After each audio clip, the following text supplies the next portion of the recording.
Begin sampling downstream. Move to the predetermined location with a capped sample bottle, oriented to face against the flow of the river. Uncap the sample bottle and dip just below the water surface. Fill the bottle and rinse. Repeat this procedure 3 times. Second times, then rinse again for the third time. After you finish, rinse the bottle. Dip the rinse bottle just below the river surface. Fill the entire bottle with no headspace. No headspace.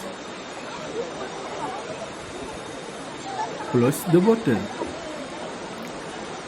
Pack the sample bottle with ziplock bag and label with a waterproof marker.